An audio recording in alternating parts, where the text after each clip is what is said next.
notre groupe, on a abordé l'homme seul débouté d'Asie. On a trouvé qu'il y a l'impasse entre les gars.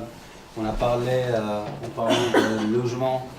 Il n'a pas le droit de l'accès légal de demande de logement parce qu'il n'a pas le droit de ça. Il pourra être dans un squat, dans la rue, hébergé chez une personne.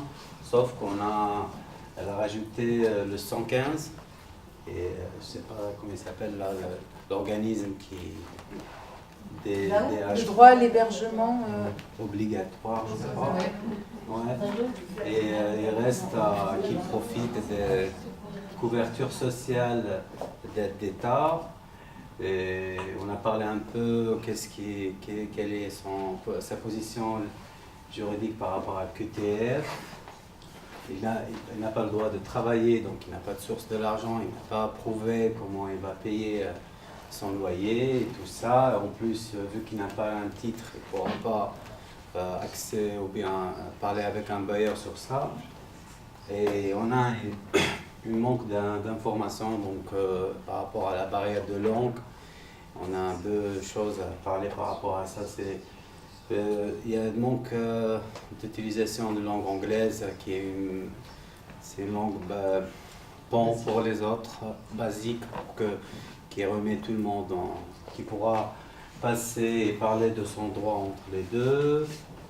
Et on a préféré d'avoir aussi, pourquoi pas, des gens qui pourront apprendre une langue qu'on peut proposer à le maire qui recrute des gens qui ont la capacité de la langue, par exemple, plus influente, plus souvent qu'elle est à la commune locale, par exemple la Guinée, je ne sais pas, albanais.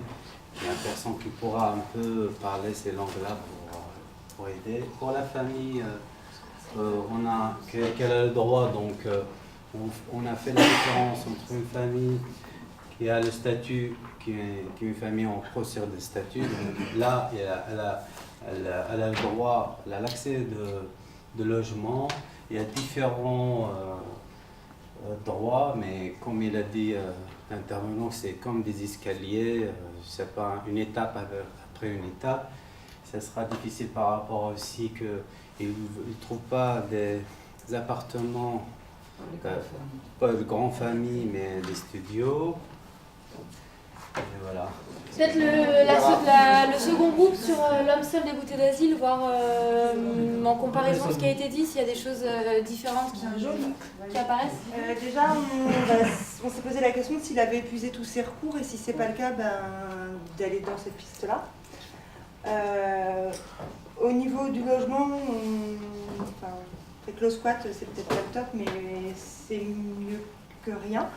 Et donc du coup, lui conseiller de rester dans le squat tout en faisant une demande de s'inscrire à la maison de la veille sociale, même si on sait que ça peut être long, voire ne pas aboutir du tout. On a pensé qu'il pouvait peut-être obtenir une régularisation via une promesse d'embauche en CDI, mais on sait que c'est soumis à la décision de l'État via le service du travail, et que du coup c'est un parcours du combattant pour les potentiels employeurs, donc c'est sans doute pas une piste super exploitable. Comme il n'a pas de ressources, la solution c'est de se maintenir le plus longtemps possible, s'il veut être régularisé, de se maintenir le plus longtemps possible sur le territoire. Donc, des choses pas très légales, mais travailler au noir et faire la manche. Et se tourner évidemment vers des associations comme le Resto du Cœur, la CIMAD pour tout ce qui est voie de régularisation légale, RESF si les jeunes, on ne sait jamais, on ne sait pas quel âge il a, Singa. On s'est demandé s'il avait la possibilité ou pas d'avoir une domiciliation près d'un CCAS. Est-ce que du coup une mairie pouvait le faire même s'il n'avait pas de papier. Voilà. Et si... Bon, après, c'est pas très bien, mais donc le réseau informel pour l'aider dans le maintien. Une des solutions, c'était aussi se marier avec une Française ou faire des enfants. Ça pouvait aider.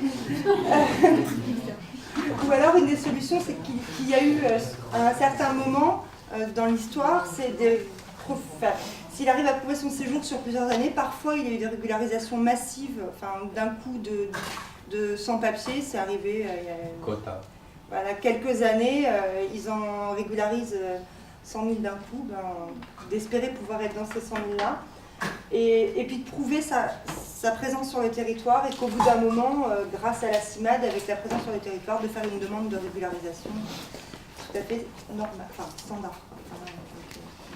Pour la présence du territoire autre que l'asile. Sur la famille qui a eu le statut de réfugié à la recherche d'un logement, donc on avait noté qu'ils avaient un droit de travailler. C'était un cas un peu plus simple que le cas précédent. Alors ça ne veut pas forcément dire, que c'est facile de trouver du travail, mais ils avaient le droit. Le droit de toucher des prestations sociales tout de suite, dès qu'ils ont un statut de réfugié, ils ont le droit au RSA et d'autres choses comme ça. Et après au niveau des freins, c'est l'accès au logement social, qui n'est pas simple. La reconnaissance des diplômes, avec du coup la notion de déclassement professionnel. Donc on avait entendu parler de Vélibor le premier jour, on avait bien parlé. Donc l'accès à l'emploi, tout ça c'est lié quoi. Même si on a le droit d'avoir un emploi, c'est pas facile d'en trouver. Et puis la barrière de la langue, à l'écrit et à l'oral. Et enfin, on a pas mal insisté sur les complexités administratives. On voit que c'est hyper compliqué, il y en a dans tous les sens. Et pour les personnes qui débarquent, qui n'ont pas forcément la langue, c'est encore plus compliqué pour eux de savoir à quoi ils ont.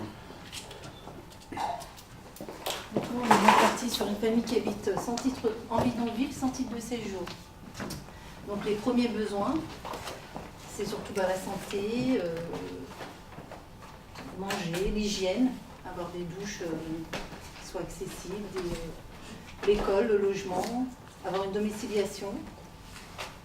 La scolarisation, problème de la langue, mais bon, nous, on s'est dit que souvent les familles qui habitent en bidonville, c'est surtout, pas ciblé, mais bon, roumains et roms en général. Mais, pardon ? Les Roumains, ils sont européens, donc... Oui, on l'a mis, ils ont un titre de circulation de l'Union européenne, ils ont la liberté de circulation, mais ils n'ont pas la liberté d'installation. Donc prévoir aussi pour se déplacer, parce que souvent, si les enfants sont scolarisés, il faut avoir au moins des moyens pour le transport. Sachant que le déplacement, il rejoint tout ça. Voilà, c'est un peu ce que... Parce que pour se déplacer, forcément, s'ils n'ont pas la langue, ils vont se déplacer La en route. santé, plutôt se rapprocher auprès du CCAS pour un suivi pour les enfants, finalement. Et on était parti sur des solutions qui vont expliquer. Par rapport à la langue, déjà, on avait pensé à un pôle linguistique à Villeurbanne. Donc c'est surtout pour diagnostiquer le niveau de la langue et l'orientation et le cours à suivre.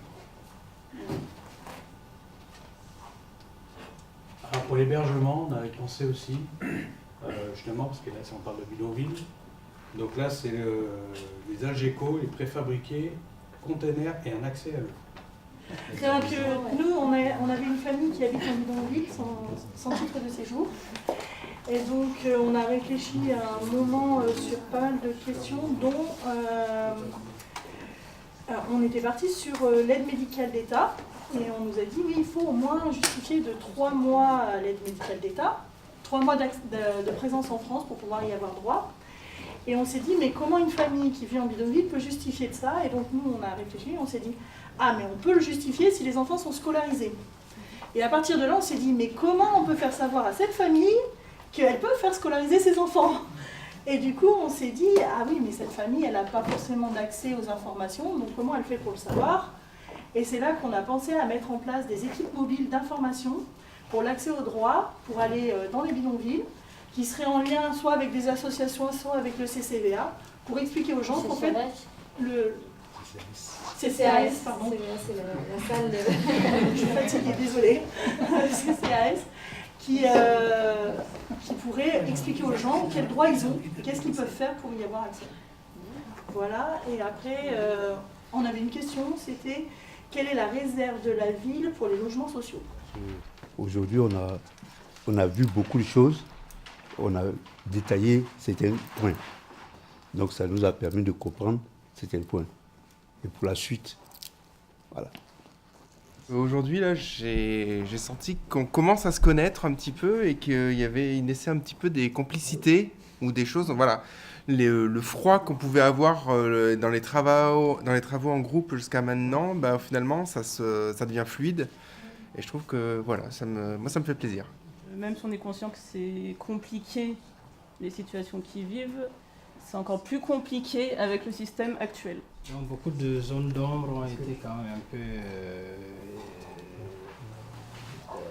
élucidées, donc ça a permis quand même aux autres de comprendre un peu la thématique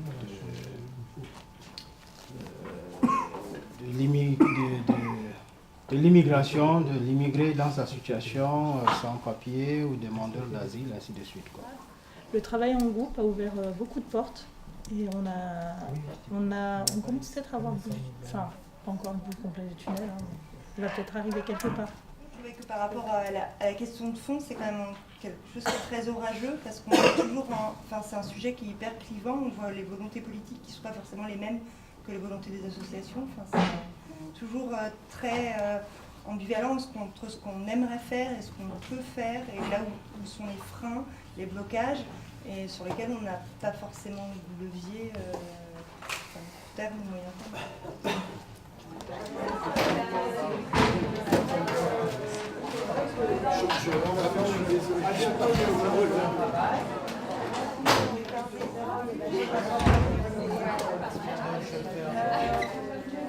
Parce qu'elle l'a pas pris au club. Il faut aller là-bas, c'est 2 secondes.